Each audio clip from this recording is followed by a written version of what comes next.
Let me get a live stream. All right, we're streaming live on Twitch, it looks like. Yes, we are. All right, get started. Hey everybody, welcome to the stream. Thanks for joining us. My name is JGrupe. I'm going to be your host for this installment of Midnight All Day. What we're hoping to do here is get a little bit of a conversation going between the NoSleep readers and the writers. NoSleep, it's just got an awesome community, and we thought this would be a really cool way for us to get to know each other a little bit better. Planning on bringing in different writers, switching up the panel, so it won't just be our faces you're going to see up here every time. You're going to see a bunch of different authors. If you're a NoSleep writer and you want to be on the stream, find us over at r/midnightalldday, the subreddit on Reddit, and let us know. So like the Cryptic Compendium authors, we do this from time to time, minus the streaming part. We get together, do a little bit of a Zoom happy hour from time to time. And that was one of the coolest parts of joining that group of writers for me a couple of years back. Getting to meet some of these authors face to face whose work I'd been reading and enjoying. Getting to see Grand Theft Auto, her creation, Richard Saxon, people like Postmortem 33, who I've been reading for a while. Getting to talk with them and find out what they're working on, our favorite writers, whatever. It's just amazing added bonus of joining that writers group. So we thought maybe we'd share that experience with others, maybe that other people would enjoy that too, and maybe would want to join us for a chat and a few refreshments. We won't just be drinking though. We'll be answering questions from the stream and from Reddit and Twitter at Midnight AD Show, as well as reading some of our favorite stories. So without further ado, let's get started. We'll begin with some quick introductions. Travis, why don't you kick things off with a quick introduction? That's fantastic. Thank you, Jordan. I'll keep it very quick. My name is Travis Brown. I write on Reddit as Grand Theft Auto. By day, I work in emergency management communications. Before that, I was a reporter.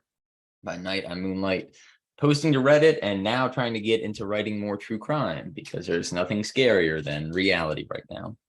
So thank you. And then I'm not actually sure who's up after me, but I'm sure Jordan knows because he is on it. Jesse, why don't you give us a quick introduction there next? Yes, sir. I'm Jesse Langley, and I write under the username PapaMishka89 on Reddit. You probably know me more from short and scary stories, although I do frequent over on NoSleep every once in a while. By day, I'm a project manager in commercial construction, and you know, I've always played around with writing, always enjoyed it. I kind of got linked in with Travis, and he's kind of shown me the way a little bit and helped mentor me. And I've really enjoyed my time writing, and I'm trying to get a little more serious about it. But that's kind of where I'm at, just an amateur, seeing if I can make something of it. So I appreciate anyone that reads it. All right, thanks, Jesse. Ryan, you want to give us a quick introduction? Hello, I'm RC Major, or Ryan, whatever you want to call me. On Reddit, I go under GTrip14. I've been a writer for many years, but I have only in the last year started sharing my work publicly. It's been a really fruitful, great year. I've found some pretty decent success, but one of my favorite things that I found is this group that you're seeing sitting here in front of you. Writers kind of think of themselves as lone wolves, and it turns out we're a little bit more like pack creatures. So it's been a nice ride getting to know all the folks here. During my normal life, I'm what's called a correctional instructor and coordinator for the state of Kentucky. I train Justice Department employees, and during the night I write and try to wrangle my wild child. Awesome. Greta, do you want to give us a quick introduction? Okay, well, my name is Greta. I go by GenuinelyGrim on Reddit, and I like writing short, realistic horror with twists at the end if possible.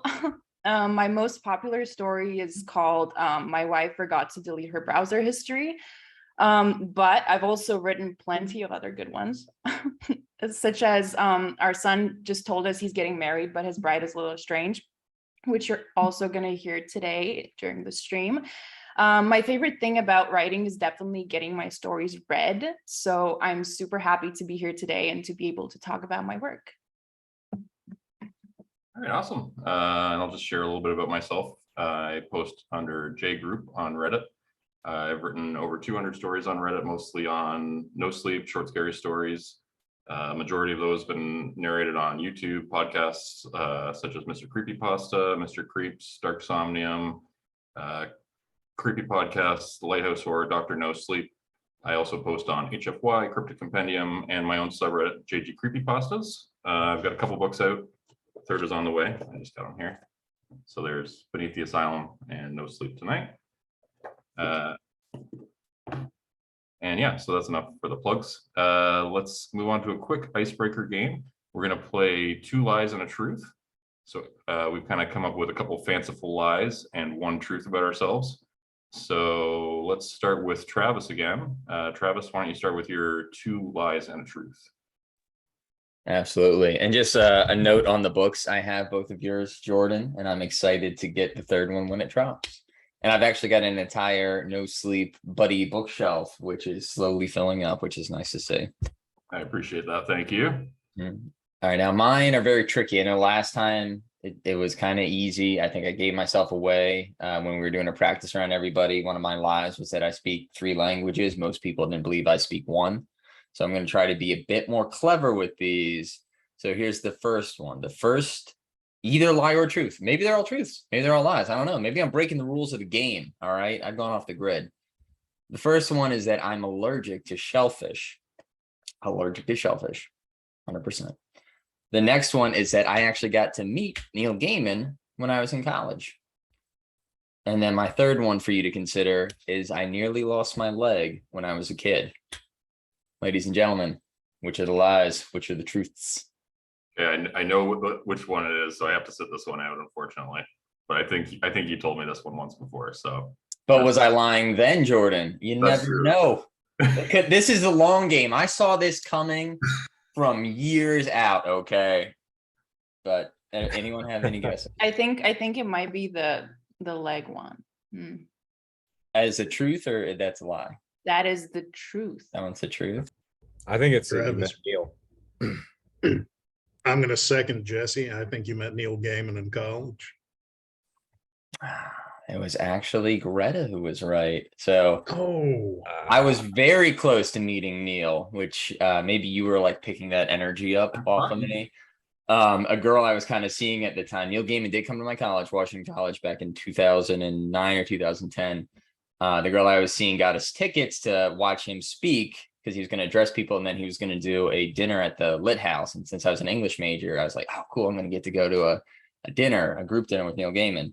And then I got sick. So I missed his speech, missed the dinner. A girl that I ended up dating for a while after that actually got to sit next to him and chat with him the entire time. And it is just an absolutely brutal miss. So that is on my bucket list. But when I was much younger, I ended up having a tumor above my ankle that got to the size of, and luckily it was benign, it was non-cancerous, but it's like the size of a softball. And I had to go to Hopkins, which is one of the best hospitals in the country. And if it hadn't been caught in time, they might have had to take at least that lower part off. But luckily they were able to get it. And then they filled it with something called donor bones. There's probably a medical term for it, but basically it's bones from a dead person.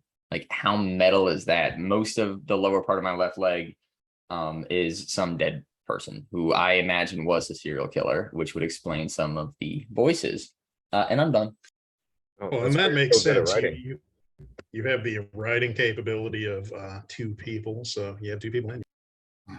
Yep. I definitely thought it was the Neil Gaiman one. I remembered you saying something along. I just missed him. Like, I was like 2 chips in the night. Yeah, so you tricked me on that one. All So right. Neil, if you're watching this stream, please reach out and we'll connect. You got to tweet at him because he does reply to people's tweets sometimes. If he, if he's in the mood, if the mood strikes, he does respond to people on Twitter sometimes. All right, let's move on to Jesse and give us your 2 lies and a truth. All right. So number 1, I am a former Marine. Number 2, I used to sing in a garage band. And number 3, I fell asleep while walking one time and woke up 2 miles later. I'm fairly sure I know this one, so I'm going to sit it out. I'm saying fell asleep while walking. I'm locking it in. You seem like a sleepwalker, even during the day. I'm pretty sure that. I want to say the garage band one. I'm gonna go with the sleepwalking one too. That one just sounds right for some reason. I don't know why. Nice. Well, you guys are right with the sleepwalking one. So they're all a little bit of truth in each one. I was not a Marine, but I was in the Navy and I worked for a gunnery sergeant the whole time, pretty much. I played guitar in a garage band. And then, but the truth was, at the end of boot camp, when I was, 18 years old, I'll never forget. At the end of the Navy boot camp, battle stations, you got to stay up for like a long ass time, right? And I remember us forming up once it was over, and this is like 2 days of no sleep or whatever, and then physical activity. We formed up, and then all of a sudden everything went black. And then when I came back to, we were back at the barracks like 2-3 miles away. So I slept the entire march back to the barracks somehow. I have no idea. And it was the craziest thing ever. So That actually sounds nice. Like you didn't have to be there for it. You're just like, wake me up when we get there. Right. And that's what I do on long car trips if I'm not driving. I'm gonna fall asleep, and then when I wake up, we're there. Yeah, it was pretty wild. Yeah, it sounds Sleeping like through PT seems like the way to go. Yes, sir. highway hypnosis on your feet. That's not a bad way to finish a 2-mile. Right. March. Yeah. All right, Ryan, I think you're up next. You want to give us your two lies and a truth? Yeah, sure thing. All right, number one, I inadvertently started a fire in my high school bathroom while trying to smoke a cigarette. I was taken into police custody after being mistaken for a bank robber. And I am the direct descendant who inspired one of the characters in Larry McMurtry's Nobel Prize winning novel, Lonesome Dove. All three are true. There's no way that those three aren't true. I just look at you and all of that visualizes immediately. It's only one of them is a half lie. I did rob the bank and they thought they got the wrong guy. I think it's the first one, the cigarette one. I'm also going with the first one. I'm saying Lonesome Dove then. Fine. Yeah. No, I'm saying Lonesome Dove as well. Your voice is just, it really screams that. Well, Jesse and Travis, you got it right. The character Augustus McCrae in Lonesome Dove is related, or is based directly on my ancestor, Oliver Loving, who founded the Loving Goodnight Trail from Texas to Montana. It was the first long-range cattle drive trail in America. I'm 2 for 2. I'm telling you. I know you people. All right, that was a good one. Greta, it's your turn. You're up. Okay. So the first one is my first job was in a sports department. The second one is I am naturally blonde. And the third one is I have been to every country in Europe. Every country in Europe. Yeah, I'll go with every country in Europe. That sounds like it'd be really challenging. Yeah. Same. Every country in Europe. Is that the truth? Yeah, I think that one's the truth. Oh wait, Yeah, yeah, we're picking. I'm used to the. Okay. Okay. Yeah. Okay. So that's the true one. Yeah. I think that No, it's not. No, hang on. I'm mixed up. Hey, I haven't got to guess. Yeah, yeah. Don't I'm guess gonna that he one, I worked at guess. Sporting Goods. Yeah, exactly. The true one is the sports department one. Okay. Okay. Nice. So what was your favorite thing to sell at the sporting goods store? I absolutely hated that job. And I got fired from it as well. Way to bring up awful memories, Jesse. Come on. Sorry, guys. I've always played 2 truths and a lie. So, or 2. Yeah. Anyway. Yeah, 2 true truths and 1 lie is what I was used to. But I like this one better, where it's 2 lies. Yeah. 1 truth. Okay, so mine's up last year. So here they go. I once rode my bike over 500 kilometers from Hamilton to Ottawa on the rail trail. I once had my artwork exhibited in a local gallery, selling a grand total of 0 paintings. I once almost died climbing a steep cliff with no ropes when I was at scout camp as a kid. I'm going to say it was the art gallery, and it is Canada's national tragedy that you didn't sell them all. I'm also saying art gallery, and if they come up again, I'm buying them, all of them. I also think it's the art gallery one. I tricked you all. So it was the almost died climbing up a steep cliff with no ropes. Wait, did you have an art gallery and you like sold some? Is that, did you like half truth us? No, I've never sold anything at an art gallery or had anything displayed in an art gallery. I do You're paint. terrible, D-bag. I used to paint, and some of you guys have seen some of my paintings, so that's why how I tricked you there. But no, I've only sold like private sale. I've never had anything exhibited. But yeah, that I was at scout camp, and there's this camp in Ontario called Mount Nemo, and there's this huge mountain at the center of it, and there's a steep 90-degree cliff right at the top. It kind of slopes upwards, and so I was climbing up this and realized that I was on a 90-degree cliff, and I was about 100 feet up with no ropes and no way down except going up, and I was probably about 12 years old. So happy that I survived. My wife kind of makes fun of me for it and says, you know, I'm glad you lived through your childhood, because probably could have died a few times.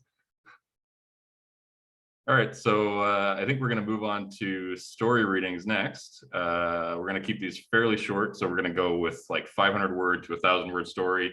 We're going to be reading each other's stories here. So Papa Mishka, Jesse, you're going to be up first. All right, so you have to forgive me. I'm not a narrator, so I just want to throw that out there as a disclaimer first. But I will be reading Ryan's or GTrip, his story, I Just Want to Survive. All right. Cast iron squeals against asphalt and startles me from my sleep. A cold wind whips through the alleyway, and I pull the tattered sleeping bag tightly over my head. It's been a few weeks since I heard the thing slide the manhole cover open, and the dread of what comes next already fills my body. I wait a few moments and pull the sleeping bag away from one eye and let it adjust to the darkness. The wrinkly stack of dollar bills sets just beside the lip of the manhole. A few of the bills at the top of the banded pile flap in the breeze. Even knowing the likely outcome, I still have to suppress the urge to jump from my sleeping bag and try to snatch the money. I won't, though. I've seen this play out enough times to take that risk. A fetid smell hit the air coming from the open manhole cover. When I first smelled it so many months ago, I mistook it for a mixture of sewage and stale air. Over time, the subtle undertones of rot and decay became apparent. The drunken shuffling of feet entering the alleyway pulled my gaze away from the stack of money. I could see the silhouette of a man stumbling from the safety of the streetlight into the shadows between the buildings. When the face came into view, I only recognized him from a few passing words upon his arrival last week. The homeless community here isn't a trusting one. Too many friends or too many squatters create a scarcity of resources. We're all just trying to survive how we can. For a moment, I thought he would stagger unknowingly past the money and onto a safe but cold night of sleep. Then he suddenly stopped and wobbled in place. His eyes drifted down to the money and a goofy smile spread across his face. He looked around at the other men in their sleeping bags, checking for witnesses, I'm sure. No one would want to split a bounty. Poor bastard didn't even know it was a bounty at all. The drunk knelt down to grab the money when a pale white hand shot out of the manhole and wrapped around the man's face, muffling the inevitable scream. His body lurched forward, one shoulder slamming against the edge of the dark opening. Feet and hands raked at the concrete for purchase until a snap like a tree branch filled the air. The man's body fell limp and slid effortlessly into the manhole cover. A few moments later, two pink eyes raised over the edge of the manhole cover and winked at me before grabbing the money and pulling the heavy cover back in place. I hate these nights, but you get used to them after a while. Some make it and some don't. Who knows? One day I might go for the money myself. Done. Great story. I really actually like this one because I think it's very like descriptive and also like suspenseful. I think you did like a really good job on the imagery as well, because like you depict like the environment well, but then you leave also like a lot to the reader's imagination, which I thought was really good. Yeah, really nice job. And perfect pacing, like it just is really clipping along, and you don't see what's coming until afterwards. And my emoji reactions were genuine. I was pretty shaken. Yeah, and I mean, I Thanks, love that guys. story. I love that story, Ryan. I mean, that's why I chose it. So it's great. It just so And Jesse, you could be a Everybody. narrator. That was very soothing. Like you could do like some Yes. ASMR spooky things. Like oh really? ASMR narration? it's a thing. I've had people reach out and ask for stories for it. Nice. I Jesse, will- no kidding, man. Listening to you read that actually made me enjoy my own story, which is a rarity. You did a really good job. oh man. Well, thank you. I appreciate that. I might look into that. Please do, man. You would do well. All right, Ryan, you're up next. You gotta follow that. Well, it's going to be a difficult go, but I'm going to try it anyway. And I get the honor of reading Jesse's story. Jesse also writes under the name Papa Mishka 89 on Reddit. So if you want to look him up, I highly recommend it. And I'm going to do something a little bit different here. It still is a horror story, but this is very sentimental and I enjoyed it quite a bit. It's called A Beautiful Death. The cattle ran nervously in a circular pattern, stirring up dust in the dusk. Something in the air made them uneasy. There was a warm breeze blowing out of the west, pushing heads of sunflowers into a kiss. He stood among them, the tall man. Couldn't see him yet, but knew he was there all the same. I pulled my Zippo, rolling the flint wheel on my jeans, and lit my last cigarette. The menthol rolled down my throat and gave me the icy buzz I was looking for. After another pull, I gestured a beckoning motion with my hand at the field of sunflowers.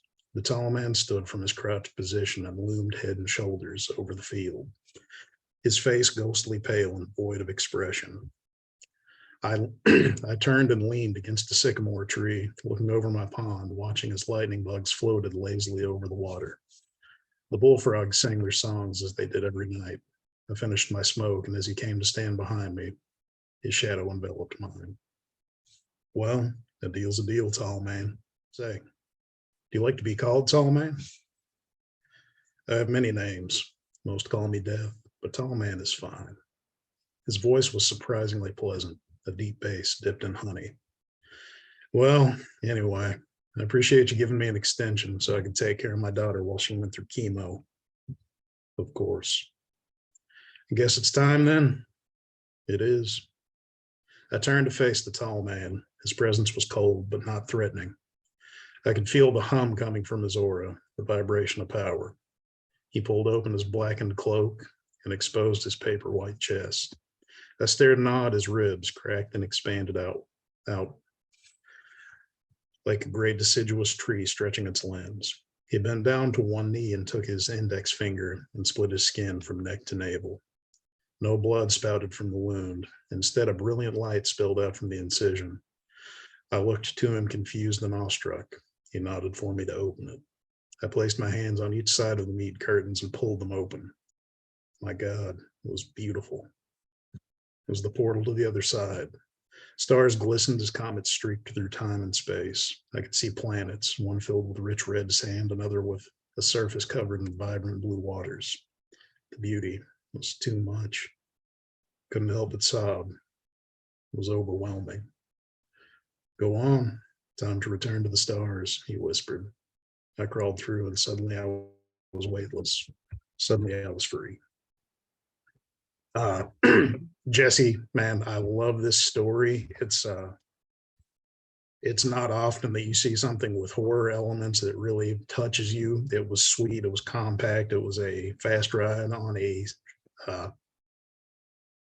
really well-built machine. I love this story, man. You don't see a lot that want to hit in the sentimentality range, and I feel like you nailed it.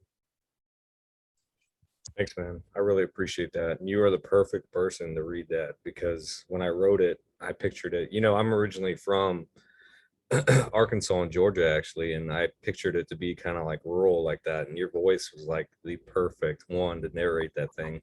So I appreciate that, man. Hey, thanks, buddy. I appreciate you.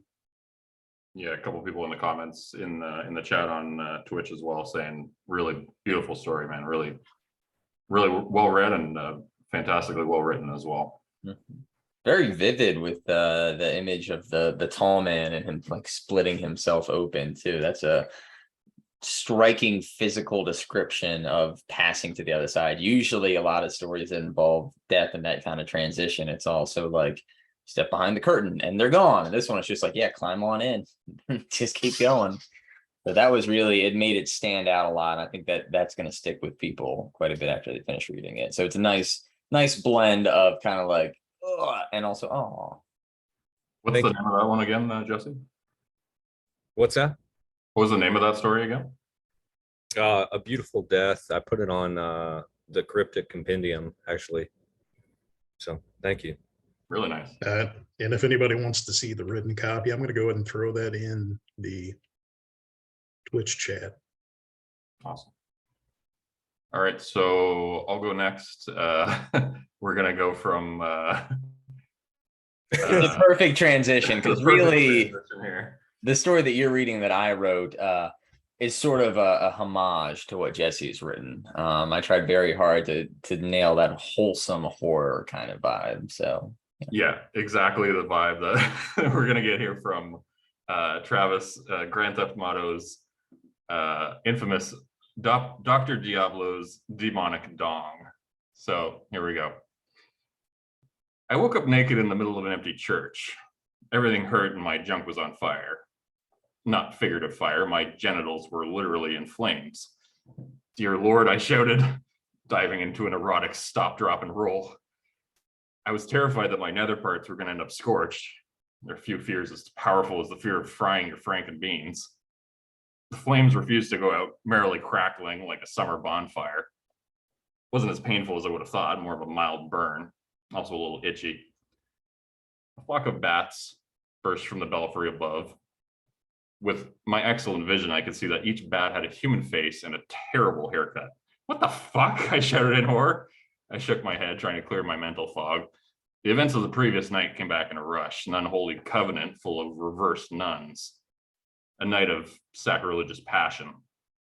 Fuck. It seemed that I'd contracted an STD. A sexually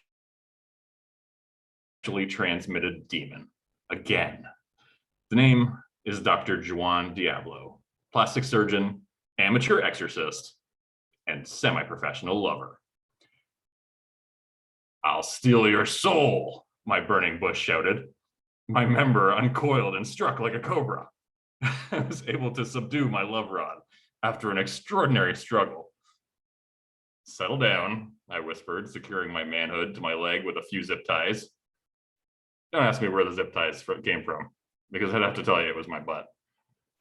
As I worked to pacify my possessed trouser missile, memories came pouring in. I'd gotten the call yesterday to investigate a possible cult. Upon arrival, I was swarmed by a dozen sexy, demonically possessed reverse nuns. They were frightening creatures covered in horns and scales, still kind of fetching in a classic way. Everyone knows that the only method for exercising a possessed reverse nun is to make sweet, consensual, and efficient love to them. So I set about seducing the group. I surveyed the crowd of bloodthirsty, red-eyed demon ladies and one gentleman. I was trembling, but steadied myself with a deep breath. If you reverse nuns were words on a page, you would all be fine print. Properly seduced, we all made love through the night. The reverse nuns must have slipped away to avoid any morning awkwardness, which I appreciate, but they left me with some satanic syphilis to sort out. You'll burn for eternity in hell, my prison penis promised. Not the nice part of hell either, the bad part. Quiet, you devil, I said, shaking my leg. I prayed the zip ties would hold until I found a way to exercise my STD. Still naked, I left the church, set off into the surrounding desert. The sands were warm and fine, like scotch if you put it in a microwave until it was dry. Overhead, the morning sun whipped me with bright golden light. I had to walk fully flexed to avoid a sunburn. I knew I was going to get through this with a straight face, Travis. My devil salami and I traveled for weeks in the desert, surviving off of scorpions that I lured out by dancing the dance of their people. Picture tap dancing, but more scorpion-y. Finally, we made contact with the civilized world in the form of an isolated biker bar. A cluster of the Rough Riders were standing in the building's porch, drinking beer from a keg while sharpening their machetes. I'm going to need your clothes, your bike, and About 30 road years, I told the nearest biker who, based on the amount of flair on his leather vest, I assumed was in charge. "Eat machete, you handsome stranger," the biker shouted. I subdued the gang using a combination of Krav Maga and a gun that I had with me. Don't ask me where I got the gun from. Properly outfitted and hydrated, I chose the most bitching motorcycle, an all chrome Harley, for the ride. Do Harleys come in all chrome? Like the seat was okay. Never mind. Sorry. My demon dong threatened through my leather pants. "You and what army, Beelzebub?" I replied, the bike roaring to life. Everyone knows that the only way to cure a case of the Inferno itch is to make sweet, consensual, electric love to an angel. So I headed towards the nearest Olive Garden, the closest place to heaven on earth. Behind me, the sun dropped below the horizon like one of those animatronic gophers at an arcade returning to its hole. There are a few things as freeing as riding a Harley down an empty highway at night, wrapped in leather head to toe. The calming rhythm of the road even put my savage schlong to sleep. I heard the demon snoring in my lap. Curiously, while the pants never caught fire, smoke was rolling out, so that I knew my bush was burning. Arriving at the Olive Garden somewhere around 3 a.m., I jumped off the still rolling motorcycle. It's not like I owned it, and rolled into a kneeling position. "Hey, you up?" I prayed. A divine white light washed over the parking lot. The angel was beautiful beyond measure, with marble skin, lips like the first rose to ever bloom, and a fantastic rack. Also, I could tell she had a great personality and was well read. Plus, she was like 6'8", which I was really into. "Who dares summon me?" the angel boomed with a voice like trumpets that was still somehow an ASMR whisper. I stood up. "It is I, Dr. Juan Diablo. I was wondering if you'd like to get some authentic Italian food, and then maybe watch some Netflix back at my place." "You try, mortal, but I'll not be wooed by breadstick and reruns of The Office." "That's actually not on Netflix anymore." The angel began to flicker. "You truly have no hope." "Wait, did it hurt?" "Did what hurt?" I flexed my face muscles. "Did it hurt when you fell from heaven?" "No." There's actually one of those poles like at a firehouse that we slide down. It's very convenient. However, I find myself feeling things about you. What are you doing? I removed my leather shirt. "Baby, when God created you, he broke the mold." Yes, he did. That's the standard operating procedure. Why are my hearts racing? And where did all of this moisture come from? Take me now, mortal. We banged. It was epic. I shook as our flesh slammed together wetly. There was something horribly divine about the creature, dreadful but also hot. I was scared of how aroused I was and how aroused at how scared I was. Entering the angel felt like sliding into home base after hitting the winning run at the World Series. Felt like sprinting down Main Street after high-fiving your entire town the whole way and then jumping into a swimming pool filled with jello, and it wasn't even sticky. Okay, a little sticky. Our lovemaking shook the parking lot, set off car alarms, and set any stray cats in a 3-block radius into a frenzy. Our sex was so sexy that it would inspire Halloween costumes for generations. When we were finished, I came so hard that I arrived. "Adequate," the angel told me as we lay together in the bushes outside of Olive Garden. Should our union prove fruitful, however, our spawn would be an abomination. The Antichrist. "Sounds like a future me problem," I murmured, reaching over to cuddle. But the angel was already gone. I stood up and checked my junk carefully. No signs of demonic possession. I was officially sexercised. And that's the story of how I invented penicillin. Awesome story. Beautifully read. I think it was really in the telling there that it was cracking me up just to hear you kind of go through it. Thank you. Appreciate that. Jordan, you managed that better than I think anybody has any right to be able to have done. So good job. Travis, as I read that, I couldn't help but remember you're also the guy that rode Maria on the moon. So, you know, just the correlations, two sides to the same coin. Beautiful as always. Like trying different horizons there. But I'm excited because I think that it's, and Jordan, please correct me, that I get to read another very wholesome no sleep story next. which is Yep, you're up next. Genuinely Grim's tale. Our son just told us he's getting married, but his bride is a little strange. Mom, Dad, we have something we'd like to tell you, my son said, producing a bottle of champagne from his backpack. Hold on, I'll get some glasses. I watched as he scurried across the living room to the glass cabinet, flinging it open and sliding 4 champagne flutes between his fingers. I glanced at my wife. Her face had turned a light shade of pink, and her nails were frantically picking at a scab on her wrist. She was staring at Lindsay, the corners of her mouth twitching ever so slightly. Lindsay smiled back, an amicable expression on her face. Breathe, I whispered to her, and watched as her shoulders tensed up. It's going to be okay. Lindsay was our son Benjamin's latest. The two were inseparable, and he insisted on bringing her along every time we invited him over for dinner.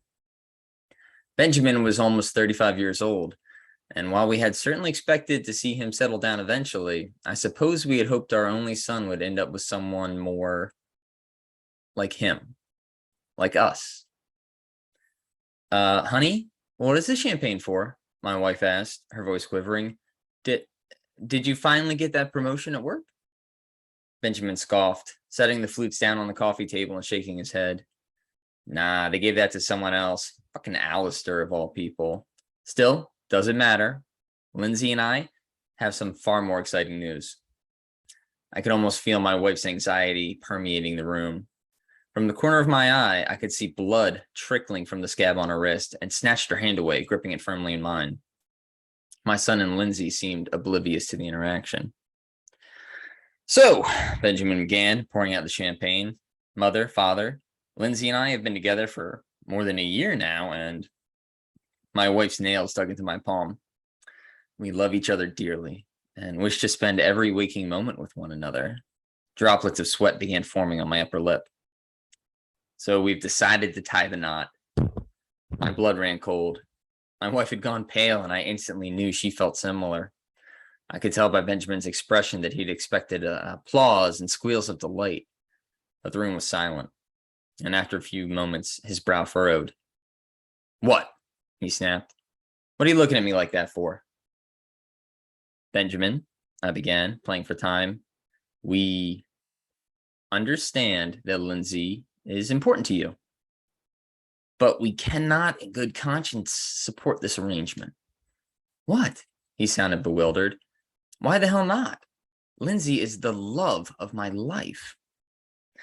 I looked over at Lindsay, who was perched on the edge of the couch, her legs crossed. She was wearing a black strapless dress that barely covered her upper body and draped loosely over her waist and legs. Her expression remained unchanged. Ben, we think it's best if you see a professional, my wife interjected.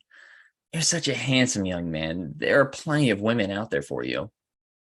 There was a sharp whistling sound as Benjamin drew breath, and I felt my wife shrinking beside me.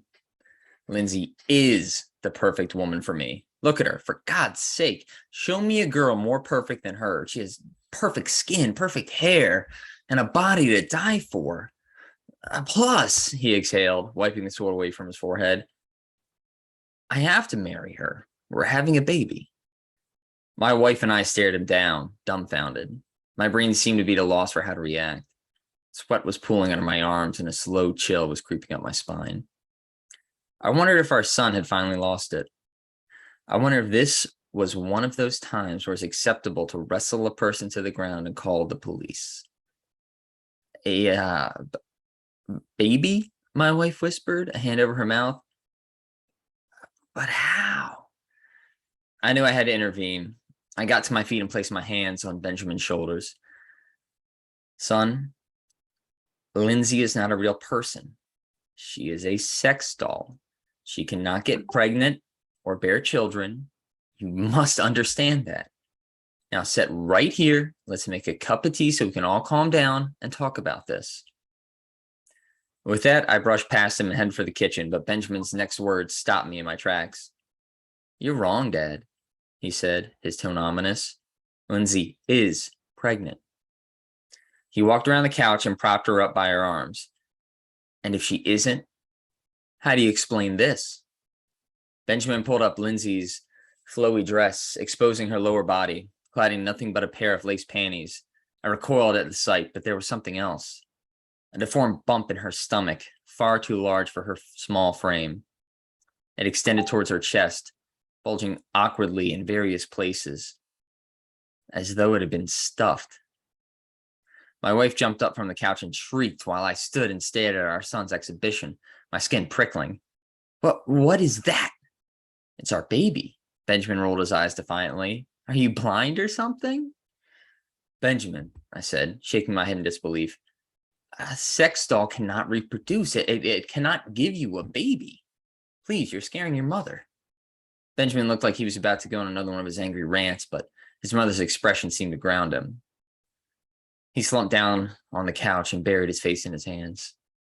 All right, he said sorrowfully. All right. When we found out that Lindsay couldn't get pregnant, we knew we had to look for other solutions. So we adopted. I stared at him. You adopted? But where's the child? Benjamin shot me a mournful look. Lindsay insisted on carrying the pregnancy to term. Oh my God, that was everything. Thank you so much. I couldn't have imagined like a better narration of that. That was so brilliant. Thank you. I love that so much. I love this story. It is terrifying and horrible. Thank you. Extremely unsettling in all of the best ways. Agreed. Here. Awesome story. Really well read, Travis. Great job. I love that story, Greta. It's really good. Oh, thank you so much. All right, you're up next, Greta. You're the last one to read. Yeah, and I think I'm reading your story. So, okay, so this is called Don't Eat the Marshmallows by JGrupe. We were eating dinner when it happened. The whole family was there. All my kids, my wife, extended relations, they all saw me take a bite of the new dessert. Delicious, I thought at first. Then in an instant, the world turned upside down. I tasted blood and felt a sharp pain in my mouth as something pierced my flesh. Sharp, needle-like bolts of pain, impossible to ignore. Their eyes went wide as they watched, helpless. I tried to scream, but no sound came out of my coppery red mouth. And then I was being lifted upwards by the torn apart flesh of my mouth, gasping for air and staring in panic terror at the face of my executioner. He was a towering behemoth, an ugly brute of an alien who had pulled me painfully from my life, my home. He began to speak, and I realized I could not breathe in this new place, foreign air not being processed by my lungs. Whoo, we caught ourselves another fine one out here on Lake Habachisu. This place is something else, I'll tell you. He held me, gasping for air, reveling in his mastery over me. Kill me, I wanted to scream. Just let me die or let me breathe, damn it. And as always, we're good fishermen, so we'll toss this fella back in the water.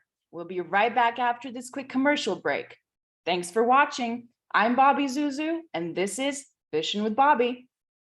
He dropped me back into the water, and I swam back to my family, grateful to be alive. A story to tell, to pass on for generations. Don't eat the marshmallows. Awesome job, Greta. Very well read. That was fantastic.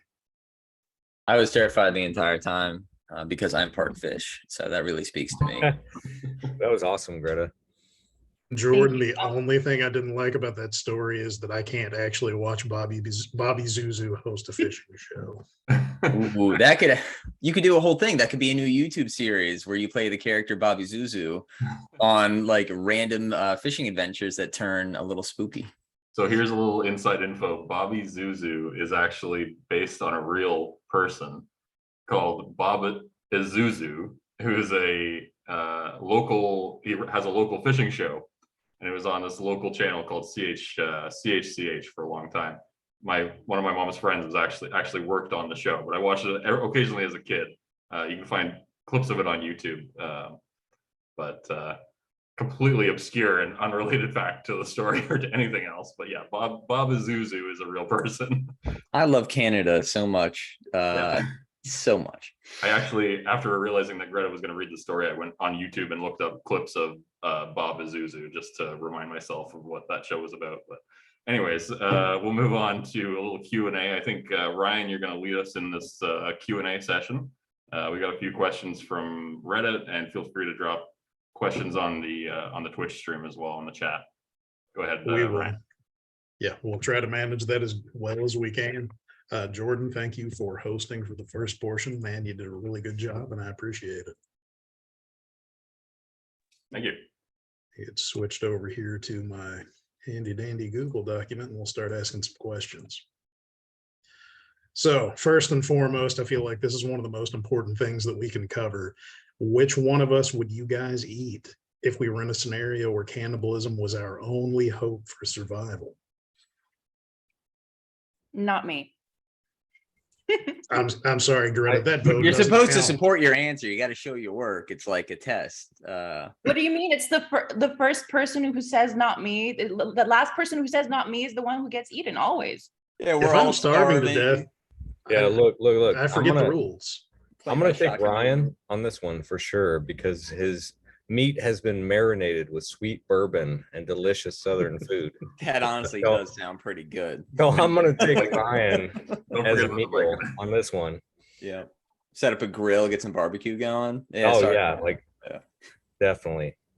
Let me make my plea for life. Jordan is the largest one. He will feed us for the longest. If you want to survive, you eat Jordan. You're Look, just but- trying to take the heat off yourself, man. He is- 100%, he's- man. You're the He's super obvious choice tall, here. but he looks stringy to me. All right. I'm just thinking that you're not going to get that sweet honey whiskey marinade flavor. Maybe some like maple syrupy flavor going on. So it's a toss up between the two of you. But as long as I'm gamey, guys. I'm gamey. No, I think it's Ryan. I'm just saying. Yeah. I vote Greta out of pure spite since she said not her. So There's all like, right. there's not enough there. It's got to be one of you guys. How do you know? Well, you have to have an appetizer. And that's true. Greta might be like 80% left leg. We don't know. All right, going to move on to the next one. What fruit do you most empathize with, and what fruit fills you with rage? Is rhubarb a fruit? I don't think it is. No. I think we'll No, call it one for I the sake. I think a fruit has to bear like seeds within itself. I only know this because my wife is a huge gardener. So Then tomatoes are fruits, right? yes, They are, correct. yes. Well, that fills me with rage because to me that's clearly a vegetable. You put that on salads, that's a vegetable. So that's my rage, and then the one that I'm most empathetic towards would be limes. No reason, just limes. Fair enough. Fair. Anybody else? Any Yeah, vegetable? I fruit know rage? there's a fruit, but I can't remember it, like the name in any language. You know, the one that you split and then there's like a bunch of like little things in it. Rhubarb. No, no, Pomegranate. it's not. Like Is it- like the red one, one that you the- split. Is it and a then there's, like, pomegranate? Yeah, that one. Yeah, Oh, that's that one. I don't like that one, but I like kiwis. So kiwis are the ones that I empathize with. I can go with that. Kiwis they're kind of an adorable little fruit. You know, got a little fuzz on the outside of them. All right, so let's go with something a little more writing related here. Hopefully the submitter of that question enjoyed thoroughly hearing those answers. What is your favorite memory or moment since joining NoSleep?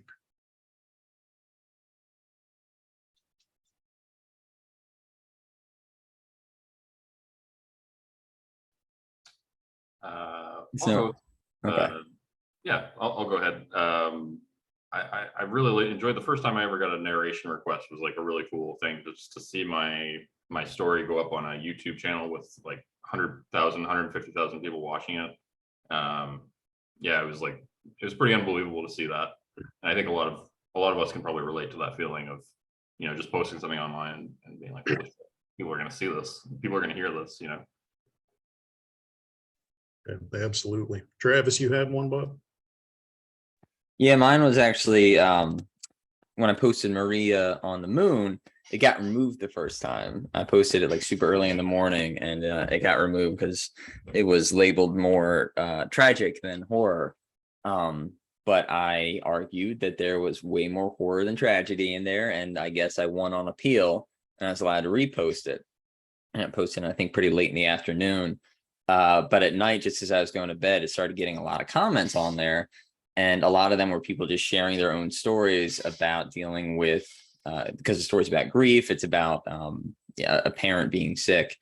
So just they started rolling in, and it was a really nice moment. And I woke up in the morning and there were hundreds of comments, and most of them were something similar to that. And it's been by far the most stunning experience I've had with NoSleep. It was nothing about the horror. It wasn't even so much about the story. It's just like a nice little shared moment between people who were internet strangers and then sharing stuff that they'd been through, because I guess a little piece of it clicked with them because it was based on stuff that happened with my own family. So that was by far, since then, hasn't been topped. NoSleep moment for me. Yeah, that story is really, really touching. I think anybody who's lost somebody in their life, who's lost a loved one, can relate to that, and who's dealt with somebody kind of slowly declining. It's been a while since I read that one, but I just remember it really got me, that one. Like, I gotta reread that one because it's been a few months since I read it. But yeah, so that's a fantastic story. I can see why a lot of people responded to that and felt like it really touched them, for sure.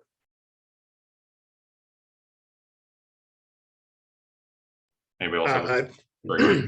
Yeah, man, I've got one. Actually, the one of my favorite moments, because it led to just a whole lot of other really good things. Actually, I had posted against another author who's sitting in this meeting right now, and we did not know each. Oh yeah, man, I'm about to do it to you. I'm going to tell the stories too, because I still think it's a tragedy.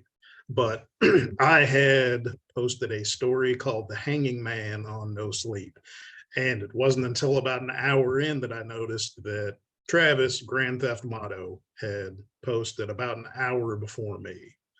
And it was neck and neck for about 3, 4, 5 hours. And so I was just kind of dreading it, because I thought, man, every time I post and this guy posts, it just eats my lunch. I can't get any eyes on my story. So I said, just what a crappy day to have posted. And then he shot me a message and just kind of said, hey man, you're kind of keeping up with me there. Not my favorite thing. And I said, yeah, if I'd paid more attention, I really wish I had seen that you had posted, and I would have avoided this. And to me, it's not important who came out on top that day. The really cool thing of it was I got to know Travis, and as an extension, ended up getting to know Jordan. I got to know Jesse here, got to meet Greta.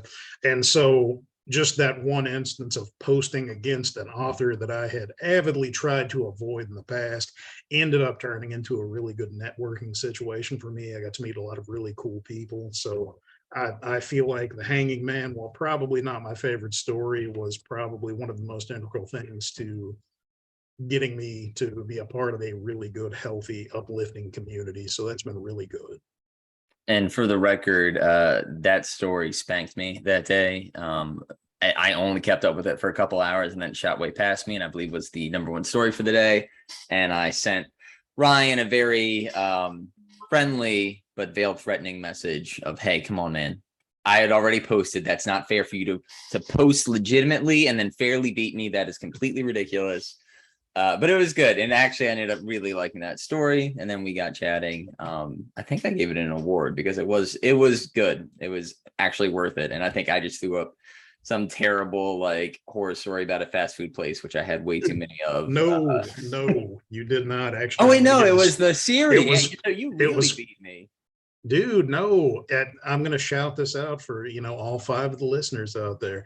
There is a story series that Travis put out called Foxlight Manor. Is that correct? Fox Flight, I think. Yes. Fox Flight Manor. That's a good one. Okay, it's been a little while. It's a fantastic series, and it absolutely did not get the attention it deserved. So if you're looking for something to read tonight, I highly recommend it. But that is my answer. Well, I like yours a lot. I think it deserved the top. And speaking of top, Jesse, I don't want to steal your thunder. I don't know if you're going to go, but I know that one of us here had a top story today. That is a good no sleep moment, I think, right? Yeah, that's true. So forever, I've been on Short and Scary Stories forever. I still love that sub and everything. And that's been my bread and butter on Reddit. And then the Cryptic Compendium, of course, I love that place as well. But no sleep, every once in a while I would go over there. But today was the first time I've actually hit top on no sleep, which was pretty cool. And that felt pretty awesome. So I was pretty happy today. Congrats, man. That's awesome. Thank you. It's no easy feat. Thank you. Well deserved too, buddy. That was a fantastic story. I appreciate that. That was a great story too. I was going to say along the lines of what you were saying before, Travis, that and what you were saying, Ryan, like when you're kind of competing with somebody for the top post of the day, there's this kind of weird dynamic that happens where you're reading each other's stories, and sometimes you start chatting and you get to know somebody who you didn't necessarily know before, and giving each other awards and just kind of reaching out to people on Reddit and saying, hey, I love your story. It's a great way that we're getting to know each other and kind of how this all came about, you could say, almost. So that's pretty cool. I do think it's important if you are if you post around the same time as someone, you're neck and neck and they end up beating you. If you've got coins or an award, you should give them an award. It's just like your gladiators in a Coliseum. They got you that day, you give them your sword, be like, great job. See you next time. It's a classy thing to do. It is. I like that. I like that. But then the next time it's back on, it's cutthroat. All right. And we'll do a couple more here. And folks listening, if you want to submit a question, go ahead and type it in the chat box. I'll check that out here in just a moment.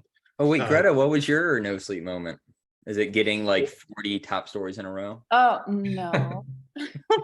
No, actually, I don't have a no sleep moment just because obviously I haven't been writing for like that long, just like about 5 months. But honestly, like if I had to like pick something, I would for sure say that like my favorite moment, well, it's not a moment, but like my favorite thing overall is actually not even having like the top story. That doesn't really, it's not really like the most important thing to me. Like for me, it's literally all the friends I've made along the way. I feel like that's like the best thing. Like literally I get to hang out with you guys and I get to like meet like these really, really great and talented people. And that's all that matters to me. Like that's really important. And I think that counts like as the best moment, I guess. Well, that was very sweet and insightful, Greta. Thank you for sharing that. I love these touching moments from no sleep writers, you guys, you big softies. We've got a question in chat, and it's a really good question. Jordan, thanks for bringing it to my attention. Hey, this is Laura, asks, I love the idea of creating horror from mundane experiences like fishing. What other scenarios are considered mundane, but actually are kind of horrific? And I would toss in there first, if you guys don't mind, one of the things that I think seems mundane, but is pretty horrific to me. I've spent a long time working in corrections. And so now when I go somewhere, if I go to a larger city that has a subway system and you get locked in this large metal tube with 20 to 50 strangers, and it's a very intense thought. If I sit there and get trapped in my thoughts, I start thinking like, you don't know what kind of people you're in this box with. You don't know who is here. You don't know what they've done. What if there's a murderer in this cart with me right now? And so just being in close proximity, locked in with strangers, even though most of the time you don't really think about it, that's something to me, it's so mundane, but there is so much potential danger in any one of those situations. It triggers claustrophobia too. Just being jammed in there. If you've ever been in an elevator and it's a little overstuffed, it's just like, get me out of here. Yes, sir. We also had a question from the chat asking if they could see our pets. So my wife has very kindly passed my 2 kitties. I know you have a dog, Travis. Oh, there we got another. Brian's got his dog out there. There's Ella. Okay, my cats cannot be wrangled for any longer than that. Do we have any more questions? I think we had one from Moto XL too from Reddit. We do indeed. Yeah, I just wanted to go ahead and field that question from the chat there. And let's see. The question that we had from Motto XL is, what's the best way to title your stories to grab attention? So I actually was planning on writing something about this. I've written Motto. Motto's nice. We bonded because we both have usernames that are similar. I'm Grand Theft Motto. He's Motto XL. His, I think, is because of a love of dirt bikes and motorsports. And he actually asked me about that. He's like, "Oh, do you ride?" I was just like, maybe like a scooter in a city if I'm buzzed after brunch but not drunk. You know, one of those little things you can zip around the sidewalk. But no, I don't really know anything about that. But I did an article for his YouTube channel. He's got a great one about just getting started writing creepypastas and horror fiction in general. And I think with the titles, and this is cool because I do want to hear everyone else's perspective. I think that we all have different styles and make different choices with that to various degrees of success. I went through a phase where I tried to do only lit titles or really strange titles. One of my favorites was just like tap, tap, tap, tap, tap. And those are hit or miss. Clickbait, which is essentially a 2-sentence structure, has been perennially popular on NoSleep and is to this day. I think that any title that ends with a question or a hook that results in grabbing the curiosity of the reader can be successful. It doesn't matter if it's one word, one sentence, 2 sentences, but figuring out how to do a good subtle hook. With one of my favorites being, has anyone heard of the left-right game? Like it's not a clickbait title, but it's got that great little barb in there where people are just like, have I heard of that? Is that an actual thing, an urban legend that gets you to keep reading? And once you get into that story, which I know is, I think, Greta's favorite NoSleep, if I recall, the left-right game. But it is one of my favorites. I think it's solid. And then that's just a great classic title. But then you have stuff where people will do a longer title where it's got a bit more explanation. And I think that that's very appropriate. Some people get annoyed at clickbait, but for NoSleep, it is set up as a virtual campfire. And if you were going to tell campfire stories, you wouldn't be like, all right, let me tell you the story of the remorseful mouse on a Tuesday afternoon. No, it's going to be like, let me tell you about the time I was almost murdered in a mall and then was saved by, you know, dolphins that were under the mall for some reason. You would actually kind of lead up into it, which is how that works. Anyways, this is completely wandering away from the original question. I think that you want to have a hook in your title, no matter how long it is, and that you can get away with shorter titles if they are efficiently. You have to use the space and the wordage efficiently so that you are grabbing curiosity and that people need to read that first paragraph. And then you have to have a strong first paragraph. And then if you can get them to the second, you've got them.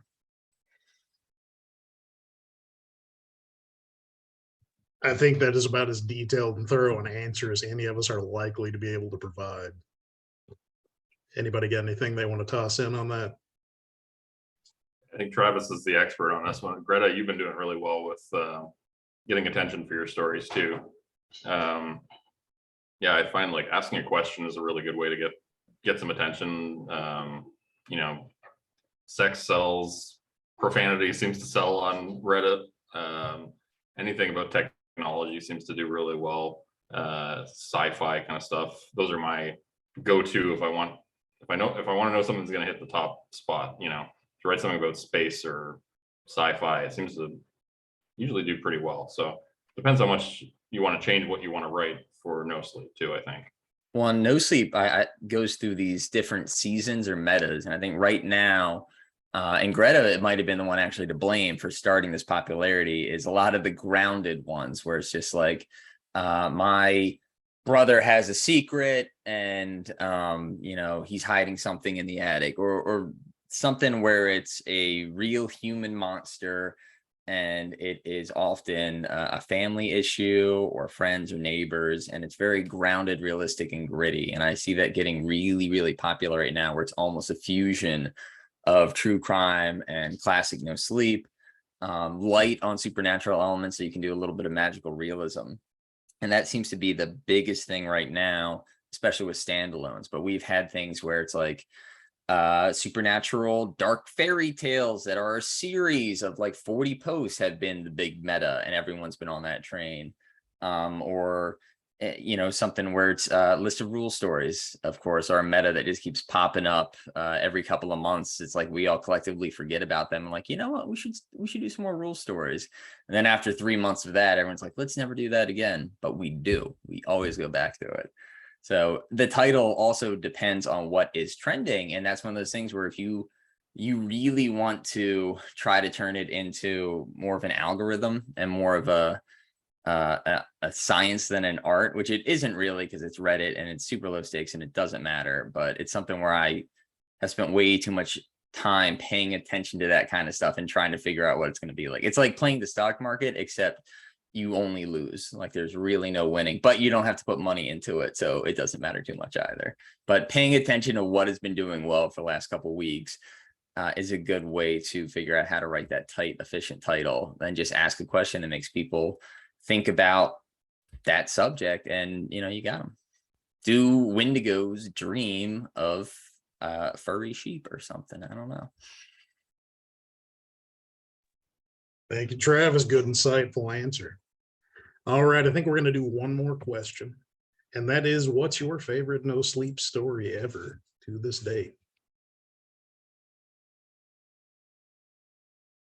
I have one. Well, it's called Crown the Clown by Elias Withrow, and I don't know why. Literally, I just think it's so raw. Like, it's also underrated, but I think it's so raw, like uncomfortable. It gives me chills every time I come back to it. Yeah, I don't know. I mean, I think it's like a super underrated story, but like I think many more people should know about it.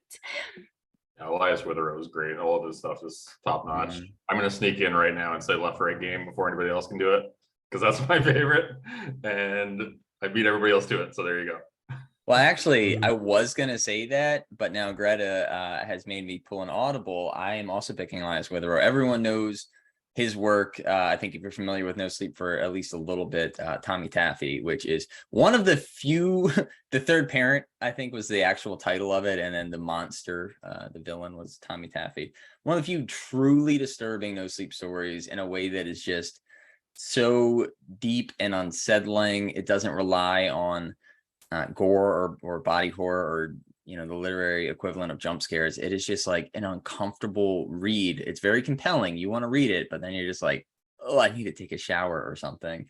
But I'm not picking Third Parent. I'm actually going to pick one of his other stories, which is Feed the Pig, which is like Crown the Clown, which I haven't read and I'm going to now, is underappreciated. I think probably overshadowed by Third Parent and everyone paying attention to that. But it is a fantastic and disturbing, but wonderful and maybe even creepily optimistic. You really should read it. It's about the afterlife, kind of, and I'm not going to go into it too much because there's too many spoilers. But Feed the Pig, Elias Withrow is just fantastic. He's wildly talented. I think he'd be in my top 5 for just best writers who've ever posted on No Sleep in terms of raw talent.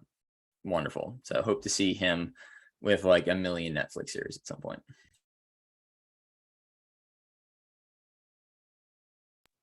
I'll jump in next. This is a story that came out quite some time ago, and it has a little bit of a long title, but if anybody remembers Sergeant Darwin, I still see Darwin pop up on No Sleep OC from time to time.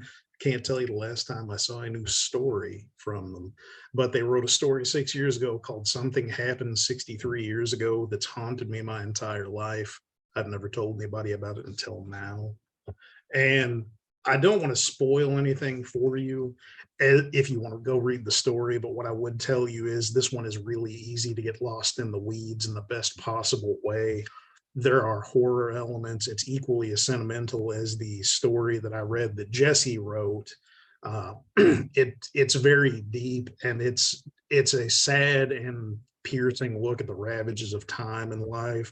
There are supernatural elements to the story, but if you focus on the story as a whole, I find that it really kind of exemplifies the sadness and difficulty of life when you concentrate on that nature of things. And it was a story that really just touched me quite a bit. It was very deep. And in fact, I don't know why it stuck with me so long, but it had one of the nicest lines I've ever read in any story. Once you get towards the end, and it is, "Rest your sorrows down, friend, and leave them where they lie." And I don't really know how to tell you much about the story without ruining it, but it is really worth your read. So if you have not ever read it, that is Sergeant Darwin, and that is 63 years ago. Something happened 63 years ago that haunted me my entire life. It's very much worth a read. It'll probably only take you about 10 minutes, but it's one of the best pieces of fiction, in my opinion, on Reddit. And fun fact, I believe it was #1 for a while on NoSleep. And then it got passed by, I think, Shattered Life by M59 Gar, which is another amazing. I really Yep. love Shattered Life. And then Great story. Great. Yeah, that's a lot of the old, like I say old, like within the last 5 or 6 years, ones in the top 50 or top 100 is really solid. And then Flard did She Sold Happiness in Glass Jars, which is also it's so not like a typical NoSleep story, but it's very deeply cosmically dreadful if you think about it. And then that one got there. There's just so many great ones there. It's a really good, I feel like NoSleep probably 5 or 6 years ago had so many bangers come out. Agreed. Yeah, I'd like to add, so I haven't read some of the old NoSleeps that you guys are familiar with. I do love NoSleep stories from everybody on this panel, so many, but I have to say my current favorite is still from somebody I call a friend, and I think everyone here does. I love, and it didn't get a lot of recognition, but the Paper Mache Man from a Hawaiian Shirt. Man, so as a teenager, I read so many creepypastas, from Smile Dog to just anything, on the dark web, or Wendigos and all that kind of stuff. And when I read his story, it took me back to being like that high school kid, just eating junk food and drinking Mountain Dew and, reading those creepypastas. So I would say I highly recommend going and looking at the Paper Mache Man from a Hawaiian Shirt. Yeah, he's also He's got that out as an ebook as well. So anybody who wants to pick that up, it's available on Amazon, I believe. But yeah, yes, sir. I was going to give it the same plug there. The Hawaiian Shirt, if you look up Paper Mache Man by Jesse Pullins, you'll find it. It is at the reasonably low cost, I believe, of $1. Hawaiian Shirt's actually in the chat right now. If you've got questions for him about it, I would highly recommend you ask. And that's something maybe we'll just pin links to all these books on Midnight All Day, because I'm sure we can just put them in the sidebar. And then at some point, probably have Hawaiian Shirt on to talk, and we'll all have to wear Hawaiian shirts. Oh, yeah. So we're going a little bit long, so maybe we'll move on to kind of what projects we're all working on right now, and just anything you want to plug. If you're reading something that you want to share with everybody and talk about, if you're reading a good horror book or watching a good show on Netflix or whatever, just shout it out. Why don't we start? Let's start with Ryan this time. I'll keep mine short and sweet, guys. Right now, I'm finishing up a couple of commissions for a fantastic narrator named Dr. NoSleep. I've been very lucky to do a lot of work for them lately and enjoy it thoroughly. So wrapping those up, I'm currently in the throes of starting my first full-length novel. So I hope that goes well. I'll start shopping around some publishers after that. And for something that I'm reading, let's go way off track here and go with something that's not even horror. If you have never read this before, this is a book that, well, hang on, let's turn off the screen blur here because I want you guys to be able to see it. This is Wonder Boys by Michael Chabon. He's a Pulitzer Prize winning author. He wrote The Amazing Adventures of Cavalier and Clay. If you are a writer and you're in the crowd, it is a book written by a writer about a writer. And if you want a little Easter egg, if you read Wonder Boys, you will see where I got my screen name. So anything by Michael Chabon's fantastic. Also love the Yiddish Policemen's Union. So again, I know it's not horror. Sorry to disappoint you on a horror cast, but my mind's with Michael Chabon right now. So that's what I would recommend. I'm done. It's so nice to see somebody else shouting out Michael Chabon, because I love Michael Chabon. Adventures of Cassidy and Clay, or Cavalier and Clay, excuse me. Awesome. Like one of my top 5-10 books of all time for sure. Summerland. Oh, by absolutely. him. Yiddish Police. Have you read Werewolves in Their Youth? I have not, and I've not read the one that you just showed, which I'll also have to read. I'm gonna have to go through all of his stuff. I read 3 of his books now, and such a hidden gem. Amazing author. Yes, sir. How he's not more well known is a mystery to me, Jordan. Yeah, and if you love comedic kind of writing too, that's funny as well as hits you in that right spot, that's definitely an awesome author to check out. He's very funny, very just a perfect writer. I mean, a writer's writer, a reader's writer, everybody's gonna love this guy. Just check him out. So Michael And Chabon. as an interesting fact, he wrote the screenplay for Spider-Man 2. There you go. Even more reasons. It wasn't Spider-Man 3. So even more reasons to enjoy Michael Chabon. Let's go with Travis next. You want to give us a little plug for anything you've got out? I know you have a couple books out, and anything you're enjoying right now? Yeah, and I am going to pick that one up. I've heard of the Yiddish Policemen's Union, and it was on my radar, and then I forgot about it. But hearing such a enthusiastic endorsement, I'm going to make sure I actually just finished a book probably 10 minutes before I hopped online here, so I'm looking for something new. And that book I finished was The Cabin at the End of the World by Paul, I think it's pronounced Tremblay, and he's fantastic. It is horror, but it's hard to describe. It is like an elevated, I hate saying elevated horror because everyone got really fancy about that with horror movies for a while, but he's just such a good writer with a strong command of prose that you have to set it in its own little category. And right before that, I read a different novel of his called A Head Full of Ghosts, which is now probably my favorite sort of possession horror story. He's got quite a few others out. I think there's one called The Paul Bear's Club I'm going to load up, but highly recommend, really. And they're generally short reads. They're so well paced that you can blow through them. And I think I've gone through each of them in maybe 1 or 2 days, but they are just fantastic. And he's wildly talented. In terms of what I've got going on, I do have 2 books out through Velix, which is a small press indie publisher. Wonderful folks. Shout out to them. And then I've got another one coming out probably, I think this winter or spring through them as well. I've been trying to put together a novel, which is so much harder than writing short stories. I had a draft one time and then just left it in a drawer to die and rot and fade away. But I have some other cool things going on. Hopefully I'm going to be on another podcast, just kind of talking about horror in general and shooting the shit there. I can't talk too much about it yet because I don't know what's going to be. But another NoSleep OG invited me, and I think it'll just be a fun way to kind of shoot the shit. And I have another long-term project in a different medium than I've ever worked in before, which I also can't talk about because there's an NDA, but I'm excited for that one too. So cool stuff coming out, and I'm excited to be part of Matt, and I hope that we continue to do this quite a bit.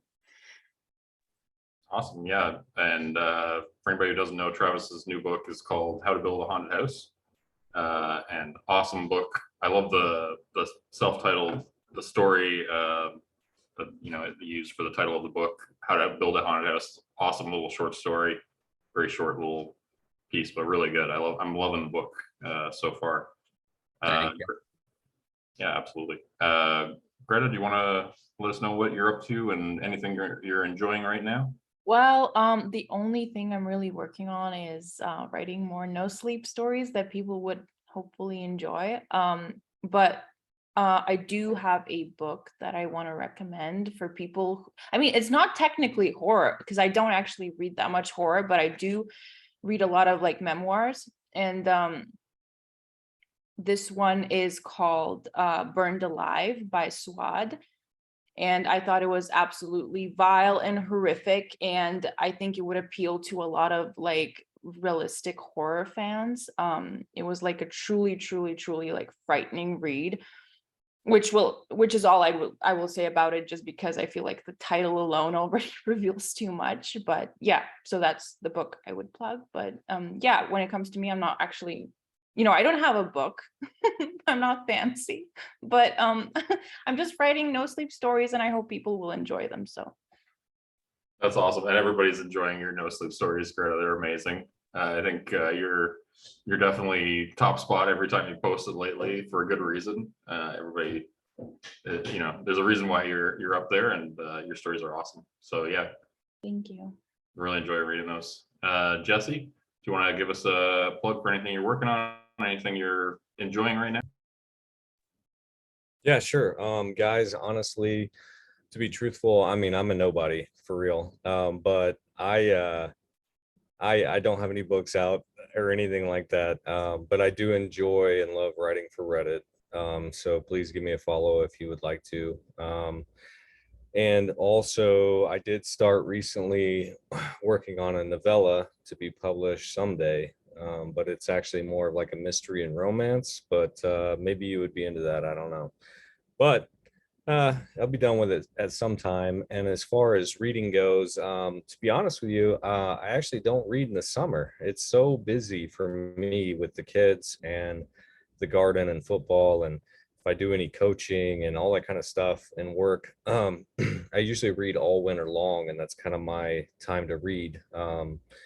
But yeah, I enjoy writing for Reddit. You know, give me a follow. Let me know if you like the writing. But other than that, you know, I'm just kind of the furry support animal for these other guys. So thanks. Awesome. Thanks, Jesse. No, you're definitely an amazing writer on Reddit, and everybody here enjoys reading your work, I think, and we look forward to seeing what you post next. Congrats on your top spot today. It's an awesome story. Thanks. So I'll just talk a little bit about what I've got going on. A couple books I'm reading right now. I just finished this one here. Is called Horror Store by I don't know. Grady Hendrix. I just finished that one. Awesome book. It's kind of IKEA based horror, which is really weird and different. And then this one, Joe Hill, Strange Weather. It's a little kind of novella short story collection by him, which I'm reading right now, which is awesome. Sandman by the series on Netflix, inspired by the Neil Gaiman graphic novels, is also amazing. And then I've also got my couple books out if anybody wants to check them out. Beneath the Asylum and No Sleep Tonight. I also have a new novel coming out in the next few months. Hopefully it's called Escape from the Asylum, which is going to be kind of a loose sequel to my first novel called Beneath the Asylum. It's a little bit darker, more gritty, but a little bit intense. It's about a detective investigating a double murder. A suspect is an escaped mental patient who has a close connection to the detective's partner. A lot of twists and turns.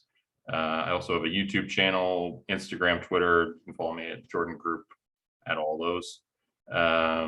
So yeah, thanks for everybody for joining us. And we're looking forward to hopefully doing this again and getting some more authors on here. If anybody wants to participate in Midnight All Day, reach out to us on Twitter, Midnight AD Show, or on Reddit at r/Midnight All Day. And we hope we can do this again soon and participate again, get a little conversation going again, and looking forward to chatting with everybody again here.